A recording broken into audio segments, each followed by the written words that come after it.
오늘 설교 말씀의 제목은 더 나은 이웃입니다. 오늘 사무엘상 16장에 보면 공식적으로 이 사울 왕이 폐위 선언을 당하고 이제 하나님께서 새로운 사람을 알아보십니다. 우리가 잘 알고 있는 것처럼 이 다윗이 하나님 앞에 예선되고 피택되어지는 오늘 그 과정을 오늘 사무엘상 16장은 잘 그려놓고 있습니다. 여러분, 왕을 세우시는 분도 하나님이시고 왕을 폐하시는 분도 하나님이십니다. 그런데 하나님은 감정적으로 어떤 일을 처리하지 않습니다. 우리가 지켜봤지만 하나님은 참으시고 또 참으시고 또 참으시고 오래 참으시고 또 기회를 주시고 또 기회를 주시면서 하나님은 기다리시는 분이십니다. 그런데 그 당사자가 끝까지 하나님 말씀 앞에서 자기 자신을 들여다보지 않고 끝까지 회개하지 않으면 하나님은 그 사람과 함께 하나님의 나라를 만들어 갈 수가 없습니다. 그래서 하나님은요, 오늘 사울을 버리고 새로운 사람 다윗을 예선하고 피택하는 것을 이제 보게 됩니다. 하나님께서 사무엘에게 말씀하셨어요. 이새의 집으로 가라. 이새는 다윗의 아버지를 말합니다. 그 집에 가면 내가 피택한 사람이 있을 거다. 그리고 그 사람에게 뿔병을 가지고 이 기름을 부어라. 하나님은 말씀을 하셨습니다. 그래서 이 이새의 집에 사무엘이 온다고 하니까 경사가 났어요. 그리고 예배를 드렸습니다. 그리고 한 사람 한 사람 다 세워놓고 하나님, 내가 보기에는 이 사람인 것 같습니다. 기름 부어도 되겠죠? 했는데 하나님이 아니다 했습니다. 그리고 두 번째 아들이 지나갑니다. 이 사람은 진짜 왕감입니다. 그런데 하나님, 이 사람에게 기름을 부어도 되겠죠? 하나님은 아니다 했습니다. 자, 여기서 우리는 한 가지 먼저 아실 필요가 있습니다. 사무엘이 얼마나 노련한 선지자이고 기도하기를 쉬는 죄를 범치 않을 정도로 기도의 사람이었습니다. 그럼에도 불구하고 하나님은 그 선택에 있어서 아니다라고 말씀을 하신 거예요. 이 부분에 대해서 저와 여러분들이 한 가지 좀 깨달아야 될 것이 있습니다. 우리가 아무리 기도를 많이 하는 사람이라 할지라도, 우리가 소위 말해서 하나님과 아무리 가까운 사람이라 할지라도 어떤 선택에 있어서든 간에 늘 주님 앞에서는요, 내 모든 생각들을 다 내려놓고 하나님 앞에 기도하는 거예요. 그 사람이 가장 하나님과 가까운 사람입니다. 내 어떤 생각으로, 내 노련함으로, 내 영적인 감각으로 우리의 선택을 할 때도 있어요. 근데 오늘 사무엘의 경우에 보니까 그게 적용이 안 됩니다. 사무엘은 7번이나 다 틀렸어요. 그러니 하나님께서 이런 말씀을 하셨죠. 어떤 말씀 하셨습니까? 사람은 외모를 보거니와 나 여호와는 중심을 본다. 이 말씀을 하셨습니다. 그러니까 이 선택은 외모를 본 선택이었고 나의 선택은 중심을 보는 선택이었다. 네 선택과 나의 선택은 질적으로 차이가 있다. 오늘 이 부분에 대해서 언급을 하셨습니다. 자, 여러분, 중심을 본다라고 하는 건 마음의 눈으로 본다라고 하는 뜻입니다. 자, 그렇다면 중심을 본다라고 하는 것이 도대체 어떤 뜻일까를 우리가 좀 아실 필요가 있습니다. 보통 청년들이 이런 말을 합니다. 배우자 문제를 놓고 봤을 때 1번부터 10번까지 배우자 상에 대해서 기록을 해요. 키는 몇 센치, 얼굴은 어떻고, 학력은 어떻고, 재물은 어떻고, 집은 마련할 수 있고, 1번부터 10번까지, 그리고 신앙은 있고, 새벽 기도를 드리고, 여러 가지 이유를 적어옵니다. 근데 적어봤더니요, 너무 외적인 것이 많아요. 그러면 괜히 본인이 적어놓고요, 죄책감 느껴요. 하나님이 안 들어주시겠죠. 어떻게 해야지 됩니까? 하나님은 또 성경에 중심을 보라고 했는데 내가 너무나도 중심을 못 보고 외적인 것만 많이 적은 건 아니겠습니까? 이렇게 고민 상담하는 청년들도 상당히 많이 있습니다. 근데 여러분, 한번 잘 생각해 보셔야 돼요. 중심을 본다라고 하는 것이 도대체 무엇일까? 그러면 내가 보는 중심과 하나님이 보는 중심과 그거는 또 맞을까? 이 부분을 우리가 한번 진지하게 좀 생각해 볼 필요가 있습니다. 내가 보는 중심은 그렇게 중요하지 않아요. 중요한 건 뭡니까? 하나님이 보시는 중심이 중요한 거예요. 그럼 하나님이 결론적으로 다윗을 선택했는데 그 중심을 봤다고 그랬어요. 그 하나님이 보신 그 중심이 무엇이었을까? 우리가 이 부분을 좀 염두에 두고 말씀을 볼 필요가 있습니다. 자, 이 말을 다른 말로 표현을 하면 더 나은 선택이다라고 표현을 바꿀 수 있습니다. 머릿속에 기억하십시오. 중심은 더 나은 선택이다. 이게 왜 그러느냐? 사무엘상 15장 28절에 보면 이미 그 중심이 더 나은 선택이다라고 나와 있어요. 제가 한번 읽어드릴게요. 사무엘이 그에게 이르되 여호와께서 오늘 이스라엘 나라를 왕에게서 떼어 왕보다 나은 왕의 이웃에게 주셨나이다. 그러니까 왕보다 나은 왕보다 더 나은 이웃에게 하나님은 그 왕위를 주셨다라는 거예요. 그래서 더 나은 이웃에게 하나님은 왕위를 주셨는데 그것을 사무엘상 16장에는 중심이다라고 표현을 하고 있습니다. 자, 여러분, 우리 좀 잘 생각하셔야 돼요. 그러면 하나님이 사울을 선택했을 때 부족한 선택이었느냐? 절대 그렇지 않습니다. 그 당시 상황 속에서는요, 사울 외에는 선택지가 없었어요. 그래서 사울을 선택한 것은 최고의 선택이었고 최선의 선택이었습니다. 그 당시에는요. 근데 시대가 흘렀어요. 시간이 흘렀어요. 근데 이제는 사울보다 더 나은 선택을 할 수 있는 사람이 있더라라는 거예요. 그래서 하나님이 어떻게 하신 겁니까? 그전에는 그전대로 최선의 선택이었고 지금은 시간과 환경이 흘렀는데 더 나은 선택을 할 수 있는 환경이 구비되었다라는 겁니다. 그 사람이 바로 다윗이라는 거죠. 다윗이죠. 여러분, 이건 이렇게 이해하시면 됩니다. 구약 성경도 하나님의 말씀이에요. 신약 성경도 하나님의 말씀입니다. 구약이든 신약이든 동일하게 하나님의 말씀이에요. 어떤 것이 더 높고 어떤 것이 더 낫다, 그것은 없습니다. 그런데 구약과 신약은 점진적인 여러분 확장이다라고 하는 게 있어요. 구약에 작게 보였던 것이 신약에 더 뚜렷하게 보이고, 구약에 여러분 보잘것없이 보였던 작은 해석되지 않은 것들이 신약에는 더 활짝 이해되는 것들이 있습니다. 그럼에도 우리는 어떤 삶 속에 살아가고 있습니까? 더 많은 해석 가운데, 더 많은 진리 가운데, 더 많은 사랑과 긍휼 가운데 살아가고 있는 거예요. 바로 이 얘기입니다. 오늘 사울이다라고 하는 선택은 육적인 선택밖에 그 당시에는 할 수가 없었어요. 근데 그것이 최선의 선택이었습니다.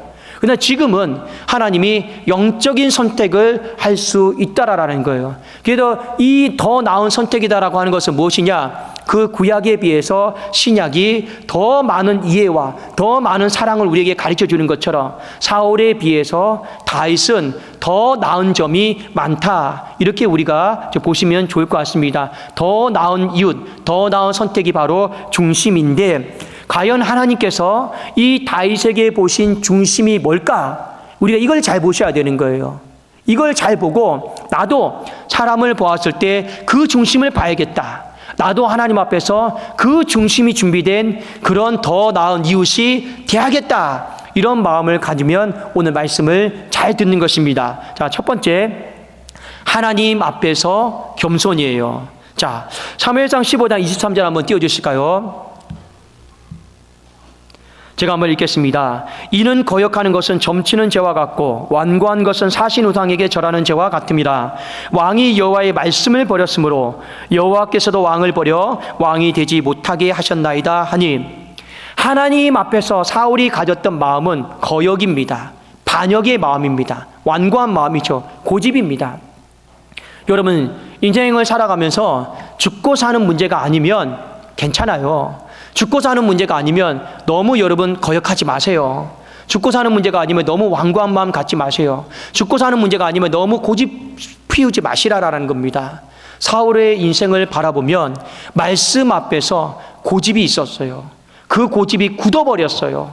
그리고 하나님 말씀하시니까 어떻게 됩니까? 말끝마다 토를 다는 거죠. 거역하고 반역하는 것. 이것이 사울이 가졌던 마음이었습니다. 하나님 말씀을 못 받아들이니 그 인생이 자연스럽게 교만할 수밖에 없는 거예요. 겸손한 사람은 다른 사람이 아닙니다.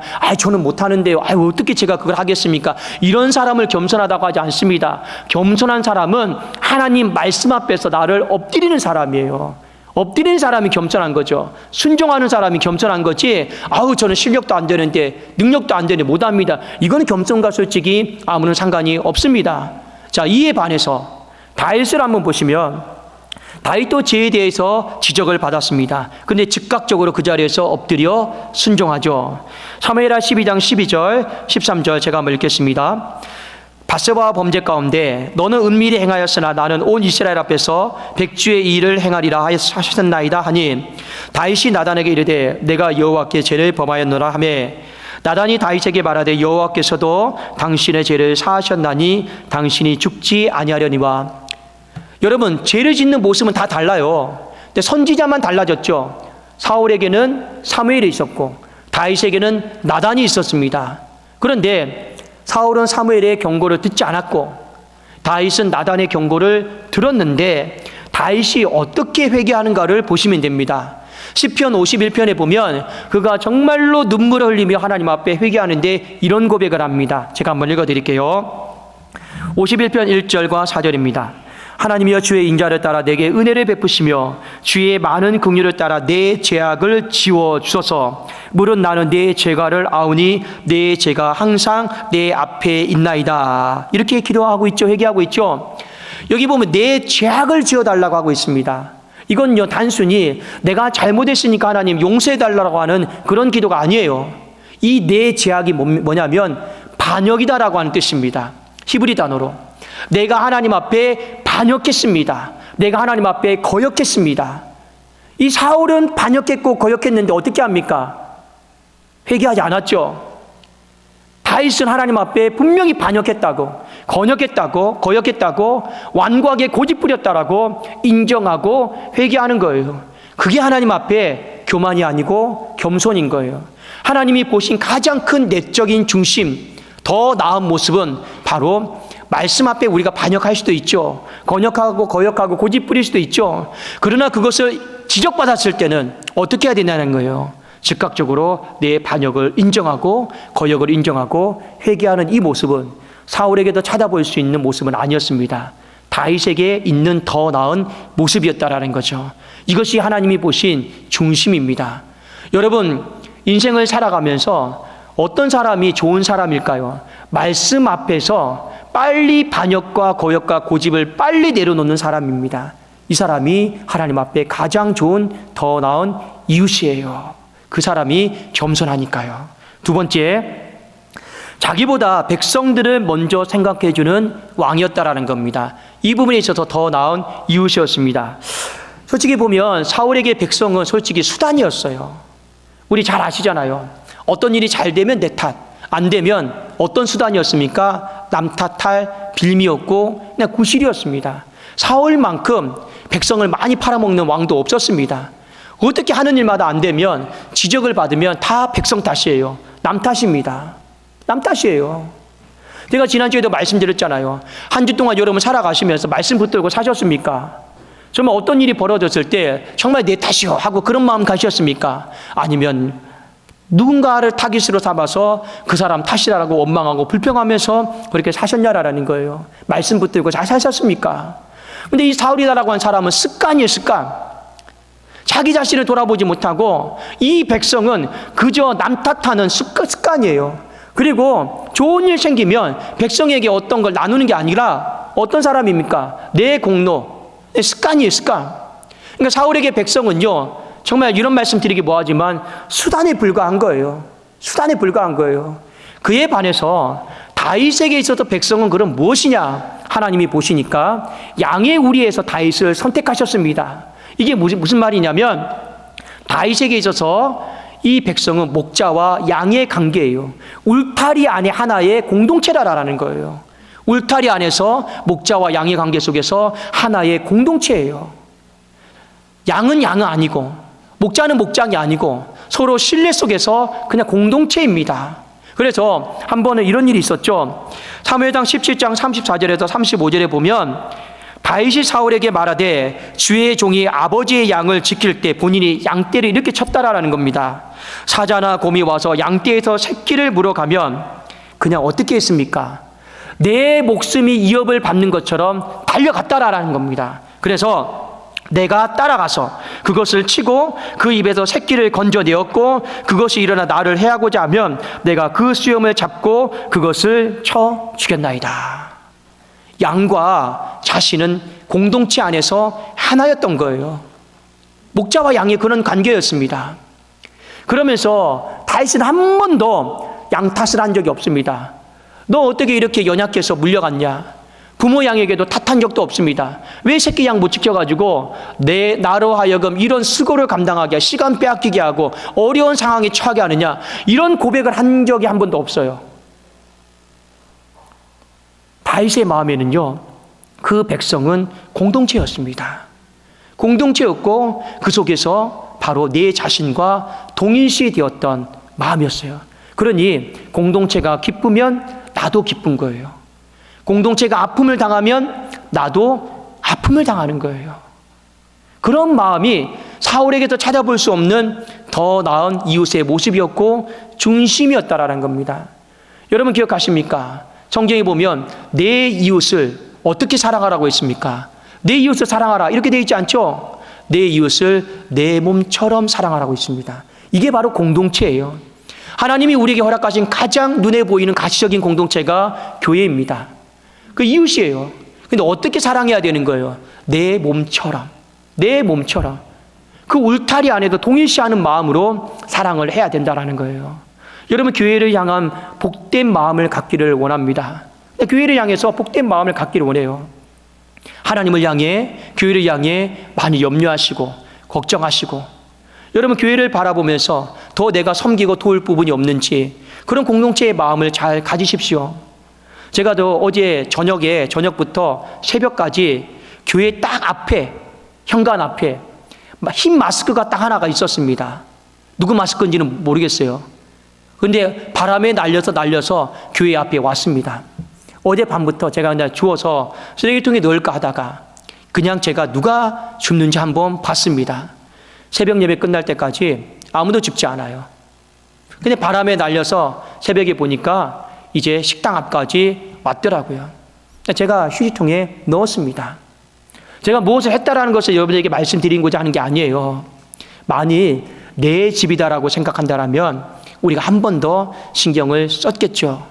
그런데 우리의 마음속에는 공동체에 대한 마음이 별로 없어요. 이 말세 시대에 가면 갈수록 정말로 공동체에 대한 마음이 없어요. 그러니 오죽하면 성경에 히브리서 10장 24절에 뭐라 기록하고 있습니까? 말세에 대한 말씀입니다. 제발 좀 서로 돌아봐라. 나만 쳐다보지 말고 내 가정만 쳐다보지 말고 제발 좀 서로 좀 돌아봐라. 공동체에 대한 마음을 가지십시오.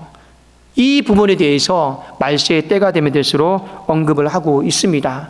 근데 이 공동체에 대한 마음은 사울에게서 도무지 찾아볼 수 없는 마음이었고 다윗에게 나타나는 독특하고 아름다운 마음이었다라는 거죠. 하나님은 이 중심을 보셨습니다. 또 하나 하나님께서 사울 가운데 찾을 수 없었던, 다윗에게만 찾을 수 있었던 중심은 뭐냐? 사울은 자기 나라에만 관심이 많았어요.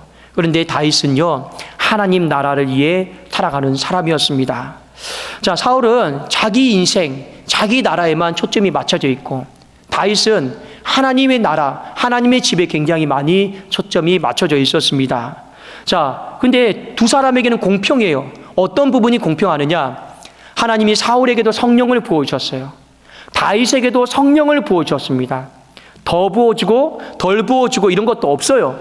똑같이 동일하게 성령을 부어주셨어요.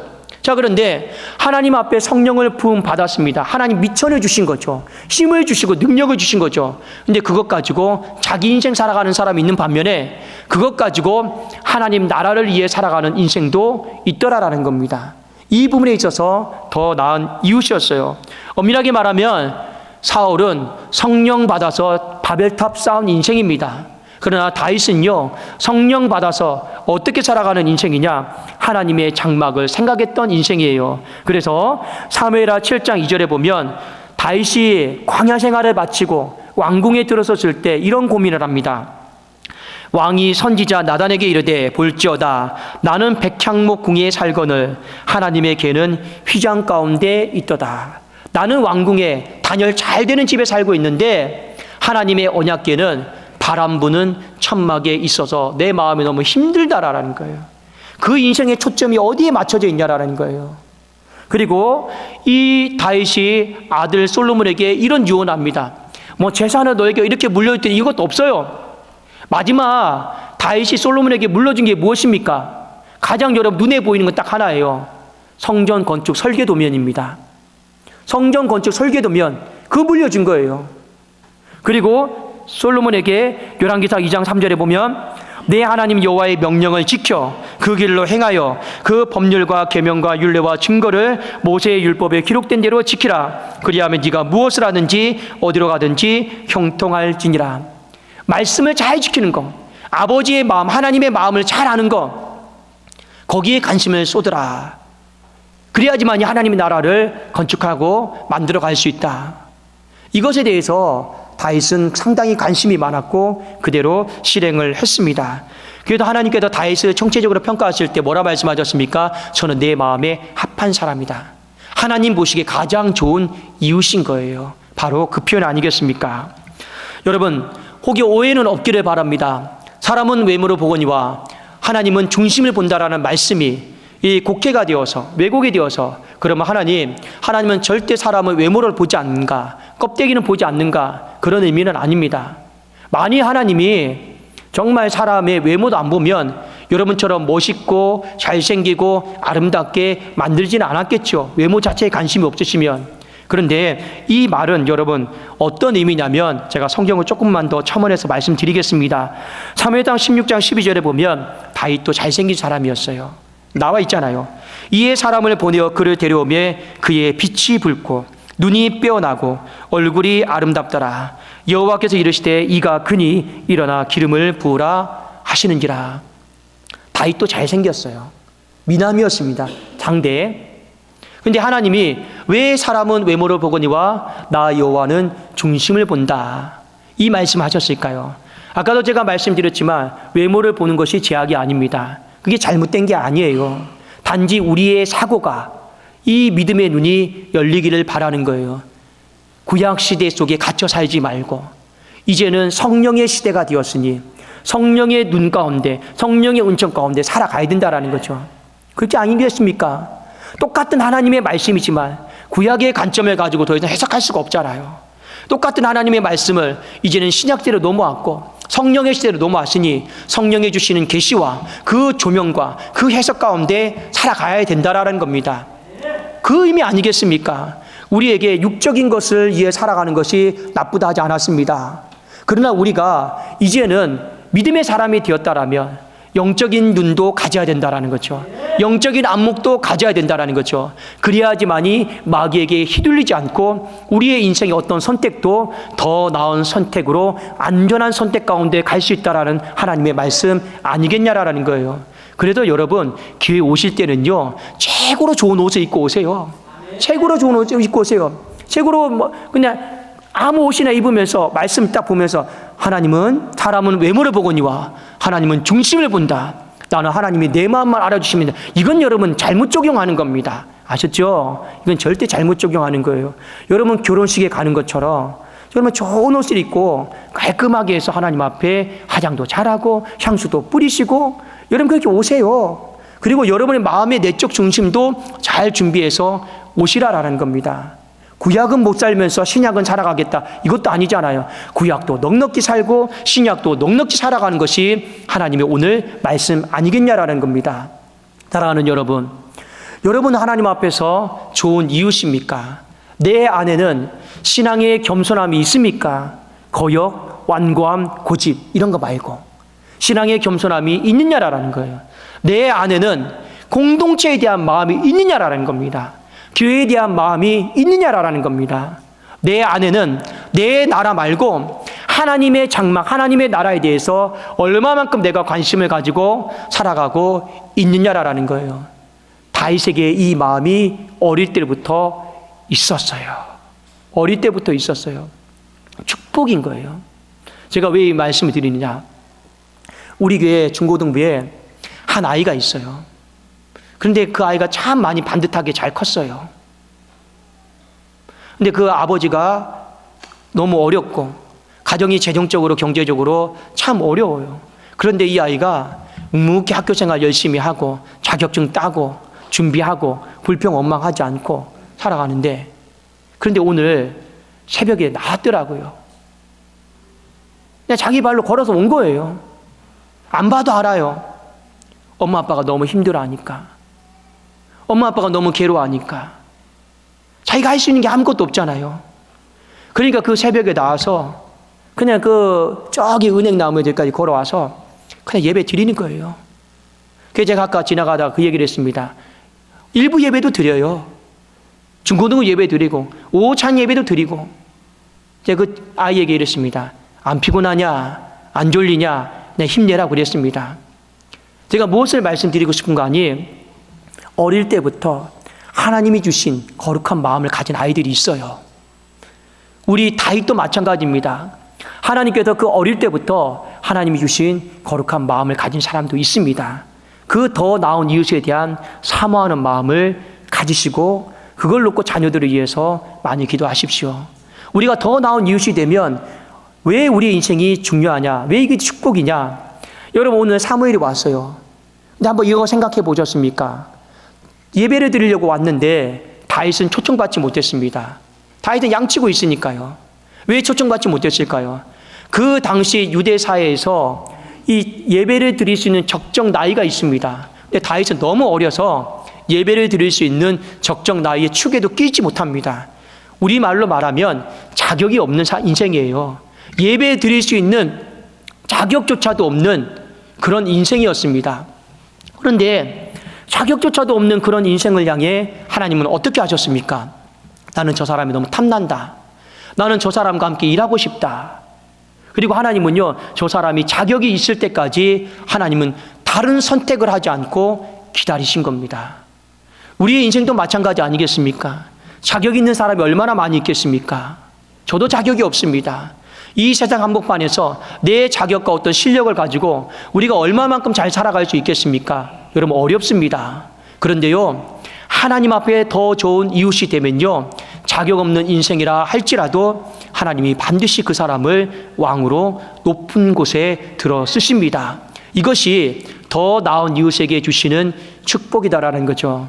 저와 여러분, 이 말씀 잘 기억하시고 다시 한번 내 안에 신앙적인 겸손이 있는지, 교회를 생각하는 이 공동체에 대한 마음이 있는지, 하나님 나라를 생각하는 마음이 있는지, 이것이 하나님 보신 중심이었다라고 하는 것을 기억하시고 이 중심이 나의 중심 되기를 주님의 이름으로 축원합니다. 기도하겠습니다.